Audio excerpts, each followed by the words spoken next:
thank you everyone for being here. I'm Nick Sally with the Interim Expert Team, and today we have a very special guest for our entrepreneurship series. It is Dr.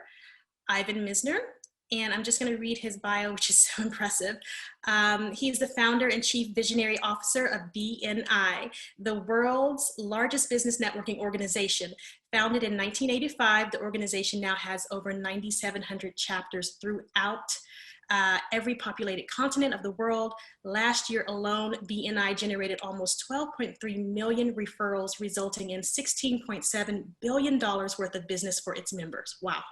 Called the father of modern networking by both Forbes and CNN, Dr. Misner is considered to be one of the world's leading experts on business networking and has been a keynote speaker for major corporations and associations throughout the world. He has been featured in the LA Times, Wall Street Journal, the New York Times, as well as numerous TV and radio shows, including CNN, the BBC, and the Today Show on NBC. So thank you so much for being with us. Wow, that is incredible. I will kick it over to Parker to start our interview. Thank you so much. I appreciate it. Yeah, so once again, thank you so much for being here. Really great to meet you. I'll start off by asking you kind of more of a high level question, but what do you feel like, and in your own opinion, what are the challenges we're facing, at the local level right now in the last several months, or in the last year total, versus what you feel like we might be facing at a global level? And then maybe what are the solutions to those challenges? Well, listen, I think the biggest challenge is a mindset challenge to begin with, because you can't start fixing issues until you get your mindset right. And the mindset is complex. For example, there's so many things I hate about the way we're describing the situation we're in, beginning with quarantine, lockdown, very negative. And look, I know it's a challenge, I get it, but I think what we've experienced right now, or what we've been experiencing, is what I like to call the great pause. The pause button has been hit on a lot of people's lives, and that's challenging enough, but it's a different mindset. You can look for positive aspects of a pause, where quarantine and lockdown are by nature very negative. The other thing is social distancing. I hate that phrase. I think what we need is physical distancing. I totally get it. I got my mask. It's right here. I believe in wearing the mask. I like this one even better. This mask is great. The clear one. Oh, yeah. Love that one. But it's not social distancing, it's physical distancing. We need to be more social than we've ever been right now, because we are so disconnected with people. So that's all part of the mindset. And I think that's all part of hope. And hope is more powerful than fear. Hope is that little voice inside you whispering about what can be, when everyone around you is screaming what can't be. Hope plus a plan plus action can get us all through these challenging times. I couldn't agree more. I feel so much better now. Good. I'm glad. That's what I'm trying to give, is people hope. We'll get through this. It's going to be okay. It's going to be a challenge. I get it, but we'll get through it. Yeah. Can you imagine if this happened? I started BNI in 1985, the organization that I founded. Can you imagine if this had happened in the 80s or 90s? Oh my goodness.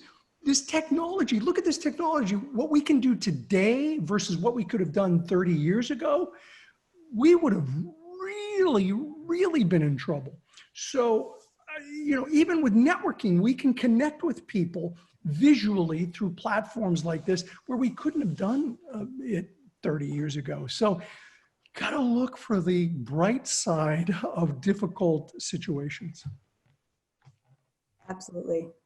Thank you for that. I'm already inspired. I'd like to ask the next question. What did you not have in your toolkit that you wish you had actually had when COVID hit? Well, I got to tell you, I'm I'm kind of blessed because my CEO of BNI, I'm the founder of BNI. I'm no longer running the day-to-day operations. I'm sort of the Colonel Sanders of BNI. You know, I've got the gray hair look. So I'm sort of the Colonel Sanders of BNI. My CEO saw this coming. He saw this coming before I did. He called me one day in January of this year and said, this COVID thing is going to be really big. And I told him, no, we've been through viruses. It's not going to be a big deal. Man, was I wrong. So back in January of 2020, January of this year, he transitioned all of our operations in China. Now, you think about this for a moment. BNI is an in-person meeting organization. We have 9,700 groups that meet in person every week worldwide. Nobody's been more disrupted than us. We've had people disrupted as much as us, but nobody's been disrupted more than us. So he started transitioning China in January to online. He transitioned Italy, which was the next big country hit, in February, and then he started transitioning the rest of the world. So I got to tell you, I'm blessed to have had a CEO who was looking around a corner. Somehow he saw this in ways that I didn't see it. And so, look, disruption is the wave of the future. And the more we as business professionals can be looking at potential disruptions, the better. I'd like to think maybe I planted a seed with him, because 2 years ago, I wrote an article for entrepreneur.com that said the future of face-to-face is online. And most people were like, no, don't say that, because I run this, I started this in-person group. But because of technology, I saw the possibility that BNI could be disrupted. And I wanted to lead the disruption, not be the disruption. And I'd like to think that maybe I planted that seed, but man, he ran with it. That's amazing. It kind of piggybacks into the next question, which is more of an operational question. So I'll expand it to your more visionary role. We were wondering how your team was able to manage communications, both from an internal perspective and an external, more global perspective, but it sounds like your CEO is way on top of that. So for you personally, as the visionary leader of this huge group with global reach, where you may have been used to being able to travel and have that face-to-face inspirational leadership with people, how have you had to pivot in order to manage to that since Yeah, we've COVID? all had to pivot, no doubt about it. Our pivoting has been transitioning 9,700 groups to online, which we did in just a matter of months. And I think that in this kind of environment, you can still, lead inspirational concepts. Certainly that's been my focus, is trying to inspire people. My focus is to inspire people to inspire other people. And that's what we've tried to do in BNI. And, we've done Business Booster Series, which is all online, which we've had like 20,000 people come and watch our Business Booster Series. We did a program called Restart the World, which we're now just launching to say, hey, look, the world needs to restart. We can do this. And so we're doing that. All of that is online. The beauty of technology is that it flattens the communication hierarchy. So you're right. I used to travel a lot. I mean, I have 2.3 million, this is true, 2.3 million miles on one airline. Wow. Just one airline. So I used to travel a lot before this, but now I travel online. I mean, in 1 week, last week I was in Singapore, I was in Italy, I was in London, I was in New York. I mean, I was in like multiple places in just 1 week. So it's different. I don't think it's quite as good, because being able to shake someone's hand and I think I've shaken more hands than most politicians, but that's better, but it's like good, better, best. This is better than nothing. And so I think those people who get that they understand that business can be done. And let me just share one thing. I just heard this morning. BNI in 2020, in September of 2020, passed more business to our members than we did in 2019. Wow. How is that possible? We did it. We did it all safely, you know, with masks or online. We was virtually all online, but we did it. It's possible. So you have to look, you have to break out of those preconceived notions that you have and look at the possibilities. And that's what we're trying to do in BNI. I love that. So I'm sorry for a little bit of difficulty earlier. I've been having trouble with my internet today. We just got back from Colorado, and they're doing construction down the street. But one thing I find very interesting about everything you're doing is that it is very human focused, and it has been from the beginning. And I feel like across the board, businesses are having to push that way, despite if they were built that way in the first place or not. How do you see business evolving from a personal standpoint in terms of how we interact, what the future of business interaction looks like, rather than like the shark society? I mean, you've talked about diversity. I read a recent article about how BNI has recently been donating so much money and raising so much money for various causes to help keep those businesses you believe in afloat. What do you feel like the ideal future of business looks like from a social level? Well, look, I think networking is really important. It's all about building relationships with people. You know the old phrase, it's not what you know, it's who you know. I don't believe in either of those. It's not what you know or who you know. It's how well you know each other that really makes a difference. Because it doesn't matter who's on your phone, who's in your contact database. What matters is, could you pick up the phone? Could you call them? Would they answer your call? And if they answered your call, if you asked them for a favor, would they be willing to do it? That's what counts. And so it's not just who you know, it's how well you know each other. And I think that, that having that as a basis, which the key for that in BNI and in what we're trying to teach other people is this philosophy that we have of givers gain. This idea that if you give to other people, they'll give you in return. And to me, giver's gain is more than a phrase. It's a way of living one's life. It's a perspective to view and interact with the world. It's an attitude, not an expectation. And when it's applied properly, it will change your life. And when it changes enough lives, it'll change the world. And just last week, we released a book called Infinite Giving. I say we because I have two co-authors, great guys from the UK. Infinite Giving, the 7 Laws of Givers Gain. You can see it on Amazon. But it talks about the fact that if you want to do well in life, you got to help other people do well. We have a great quote in there from Lisa Nichols. I don't know if you know Lisa. She's a really, really good friend of mine. You know, Nick, you know Lisa. So Lisa always says, Ivan is my brother from another mother. I love that. I love Lisa. And Lisa has this great phrase, and we quoted her in the book, you have to give from your saucer, not your cup. So as your business overflows and does well, you should give from the saucer, from that overflow.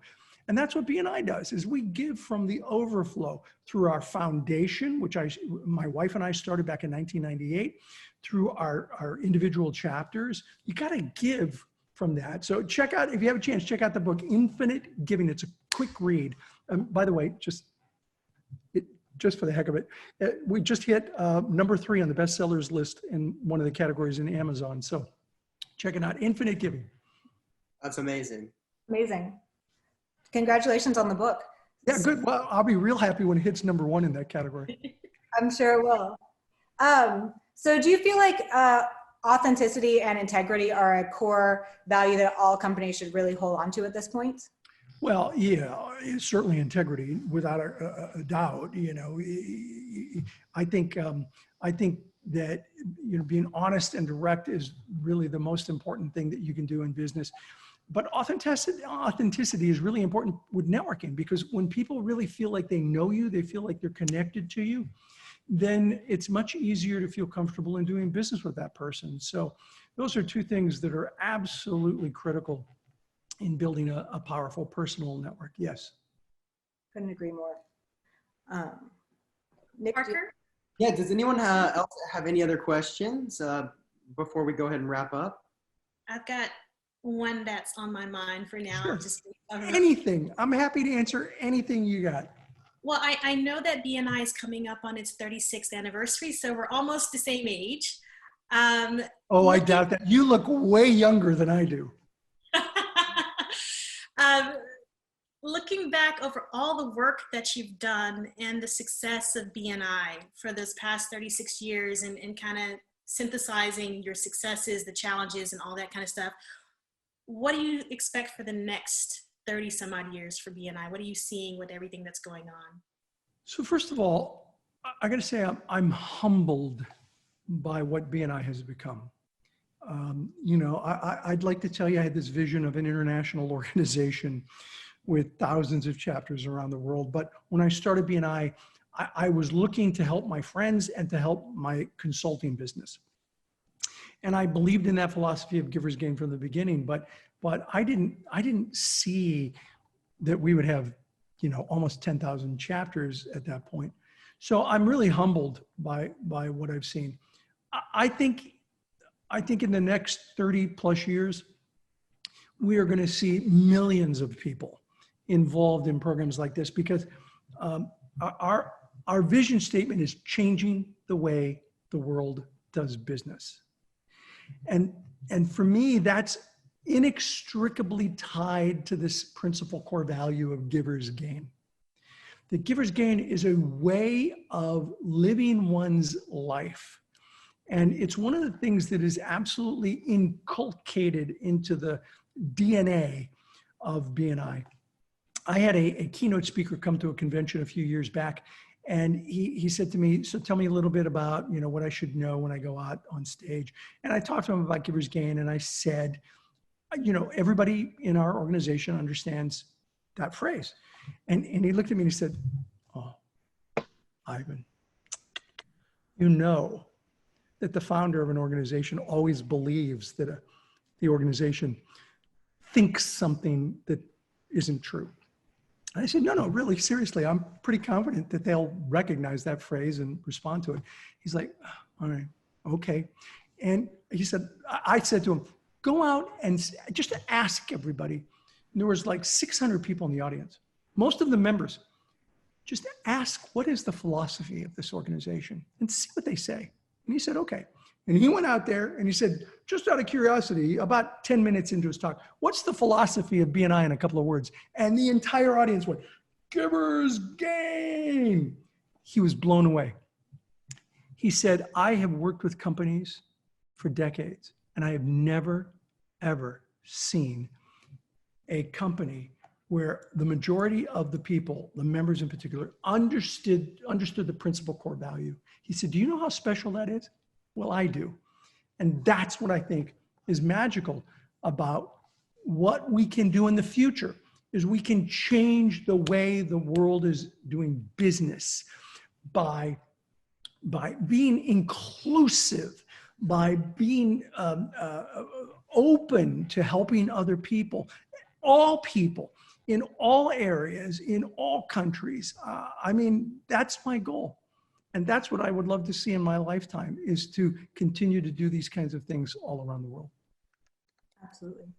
I absolutely love what you said there. I feel like everything you write for Entrepreneur and various other publications really kind of embodies that idea of all ships rise, if you will. I feel like, though, thinking about like when people are texting or emailing, so much gets lost, right? How do you feel like your members really stand out to one another during this time? How do you feel like they can really make a good personal connection, even in group? That's important. I think one-to-ones are really important, even if it's a Zoom one-to-one. I think one-to-ones are really important. You know, one of the challenges in holding a meeting online is that it's really easy for people, you know, as the meeting is going on, for people to be, you know, doing this little thing where they're checking their texts or emails. And I think it's really important to be present. A book that I wrote about 2 years ago, Who's in Your Room, which is all about the people that you surround yourself with. And Lisa, by the way, is also quoted in Who's in Your Room. It's about the people that you surround yourself with. And, you know, the quality of your life is dependent on the people in your life. And so you want to surround yourself with the right kinds of people. And I think that is absolutely critical. And it's easy on Zoom to kind of, people talk about the Zoom fatigue, where they're not paying attention. That will not serve anyone well. To just show up and not be present will not serve anyone well. What we talk about in Who's in Your Room is the difference between balance in life and harmony in life. And harmony is different than balance, and I think easier to achieve. And it begins with this concept of 3 words: be here now. Be here now. So when you're involved in an online meeting, be fully present. And the more you can be fully present to that moment, the more likely you are to be successful. And today more than ever, that's absolutely critical. I hope that answers your question. Absolutely. Really well. Thank you. What else? I'll take whatever you got. I think that's it. Nick, I was going to pass the mic back over to you to kind of wrap us out here. Yeah, for sure. Can I give you one last thought? We would love that. We would love it, please. As long as you want, but we thought you had a limit. No, I got no limit. Whatever you want. I'm here for you. I got plenty of time. So we're all afraid. I get that. I really do. But the natural reaction to the unknown is fear. But the greatest antidote to fear is an action plan. So I get it that we're fearful. Take a deep breath. You can do your pity party. I've done them for myself, but you have to understand that when the pity party is over, you feel the same and things are even worse. So get past the pity party and understand that the way through challenges is to create a plan and take action. That's the key. So let's all understand the challenge. Try to have a positive mindset. Look for the opportunities that exist. There are opportunities right now. Let me tell you one quick one. I have a BNI member who is a furniture reupholstery shop in the US. Not exactly an essential business. And she had to furlough all of her employees. And she did a one-to-one on Zoom with another BNI member. And the BNI member said, "You got a lot of cloth, don't you?" And she said, "I literally have tons of cloth." And he said, "Have you thought about doing COVID masks?" Now, this was back in March. And she said, "No, I haven't." And he said, "Why not do some, give them out and see if people would like to buy them?" She did 100 masks and she gave 2 to every BNI member. And she said, "One's for you, a gift. One, I would appreciate if you would give to a medical doctor, a nurse, a health center, a senior center, anybody who's in the medical profession, and let them know where you got it. Give them my card, give them the mask." The masks went over so well. She got a huge number of orders and she hired all of her employees back. It's amazing. To produce COVID masks. Now, we can't all go produce COVID masks, but we can all think outside the box. We can all think of ways that we can do well during these challenging times. And that, I mean, if you would have told me a furniture reupholstery shop would have done well during COVID, I would have thought you're crazy. So you never know what's possible. Look for the possible and get through this. You can get through this, I promise. Absolutely. That's a beautiful story, Ivan. I really love that. I feel like the thing that a lot of people kind of were worried to embrace at the beginning of COVID was the fact that every amazing development in our society has come from hardship and challenge, right? It's about opportunity that we take. Yeah. How do you look? BNI as an organization started because of a hardship I had. I lost a big client in 1984 that I thought would renew their contract, but I didn't know their money, and I didn't realize they were running out of money. So they didn't renew my consulting contract. And I was desperate. I had just bought a new house. I had a mortgage that felt this big. And so I put together BNI as a way of helping my friends and helping me to get referrals. And look what it's turned into. Nice. See, that's the beauty of a positive attitude and focusing on a plan during a challenging time. I had a challenging time, and it turned into the best thing I've ever done in my life. I've been able to help more people through BNI than I could have ever helped as a business consultant. And it happened because I had a serious challenge. We all have serious challenges. We can get through this, and we can be in a better place a year from now. Absolutely. How do you feel like people can change their mindset to have that sort of positive outlook? It's, it really requires a little bit of personal focus. It's not easy. I get that. And I've got a child in particular who has a hard time finding the positive in things. But I think it begins really with sitting down and creating a gratitude list. And I know that sounds crazy, and that's so woo-woo. I'm the least woo-woo guy that you'll ever know. Lisa will tell you this. I'm like the least woo-woo guy you'll ever know. But gratitude, the gratitude effect is not psychobabble. It's science. And as a matter of fact, I have an entire chapter in Infinite Giving that talks about studies done by Harvard, by Yale, by the Claremont University. All of these studies that have been done about gratitude and how gratitude improves performance. And so it begins, I think, by sitting down and having gratitude for what you have that is working right now. You start with that, and it expands from that. Now, there are people out there going, yeah, you're a woo-woo guy. I'm not. I swear I'm not. I'm like so serious business related. But this is, look, it's true. It's absolutely true. So it begins with gratitude. Start with what you're grateful for and expand it from that. Trust me, it will work. I know. So I'd like to follow that up with my final question, at least. I like to talk theory and practicum. I like when people give us really solid advice about mindset. I want to pivot back to what you were saying about what BNI has done for its members as far as the 101s. And basically, you just outlined one BNI member helping another one come up with an action plan. So we know mindset is important. Let's go back to the action plans. The people who are listening will likely get a lot of benefit and value from hearing maybe just one more example of what those action plans look like, what you've seen help, maybe a little template of some sort of a type of action plan that you've seen help people through this. So I'll give you a template, but the template requires that you take adult learning. There's a theory in adult learning called transfer of learning.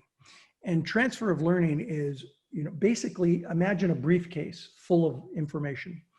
And you take this briefcase, you open it up. Now you have to apply that information to your context. So I'm going to give it to you, but you got to apply what I'm about to give you to your context, because I can't tell anyone what they need to do because I don't know their business. They know their business way more than I do. Right. So I'm going to give you the template. And here's the template that I train all BNI members on. And as a matter of fact, it's in several of my books, including Networking Like a Pro, the 2nd edition. It's called the Gains Exchange. And it's where you exchange your gains And that's an acronym. Goals, accomplishments, interests, networks, and skills. Those are the 5 things. Goals, accomplishments, interests, networks, and skills. So I would sit down with somebody and I would say, here are my goals, business and personal. I think it's important to share some of your personal goals with people. And then they do that. Then I talk about my accomplishments. Here are some of the things that I've done. Tell me about some of yours. Toot your horn a little bit. Here are my interests. Here are my networks. These are the networks I'm involved in. Here are certain skills I have. Now, the reason why that works so well is that you find overlapping areas of interest with somebody. And when you can find an overlapping area of interest, boom, you got a connection. When you have a connection, then people want to brainstorm with you. And when they brainstorm with you, that's when the magic happens. That's when you get the answer to that transfer of learning briefcase that I talked about. So give you one quick example. The first time I was experimenting with the concept of the gains exchange, it was back in like 1998 for a book I wrote called Business by Referral. It's not in print anymore. But I tested this out in a BNI group, and I tested it out with 2 guys. Oh, I tested it out with the whole chapter, but there were 2 guys in particular. And they said to me, we don't want to do this. And I said, why? This is what they said. They said, because it's weenie. I said, it's weenie? What do you mean it's weenie? They said, it's silly. We don't, we're professionals. We don't want to do this. I'm like, okay. So would you do me a favor? Just do it. And if you don't like it, I'm going to give you a report and where you can give feedback and just say it was weenie. You didn't think it was effective. And they said, yeah, okay, fine. We'll do that. They didn't get past interests. They got their goals. They got their accomplishments. They got the interests. That was it. They got the interest and they found out they were both soccer coaches for their sons' soccer teams. Okay, nothing else mattered. All they talked about was coaching soccer. And they talked about how, coaching techniques and this and that. They agreed that they would scout for each other. So one would videotape a competitor and then the other would videotape a competitor. And they never got past anything else. And they said it wasn't weenie, it worked out well. But here's the amazing thing. These 2 guys had been in the chapter for almost a year, never given each other business. Not because they didn't like each other, they just didn't know each other well. After this, within 60 days, they had both referred business to each other. How did that happen? It happened because they got to know each other. And when they got to know each other, they were concerned about each other. And when you're concerned about somebody, you look out for somebody. When you look out for somebody, you give them referrals. And that's the power of networking. And so doing one-to-ones is about getting to know people. If your network is a mile wide, but only an inch deep, it'll never be powerful. Your network needs to be wide, and in places, it needs to be deep. And if you can create a deep network in places, then you're going to build a powerful personal network, even during challenging times like this. Thank you so much. I think that is a perfect place to pause. And thank you so much for your time, your generosity, your expertise. I do want to remind people to go out and pick up Giver's Gain. Infinite Giver's Gain is not available to the public, but Infinite Giving is available to the public. Yep. And I think that it's going to be definitely a game changer. Where you're number 3 bestseller right now, we're going to get you to number 1. But right. Again, thank you so much for your time. This has been such a pleasure. And yeah, the Interim Expert Team is so grateful for your time and really just those anecdotes. I'm writing down the acronym myself and memorizing it so I can use it because that was the best takeaway. So thank you for that. Something that's actionable that we can use right away. I appreciate it. Of course. All right. Thank you. All right, everyone. Thank you so much for tuning in. Bye-bye.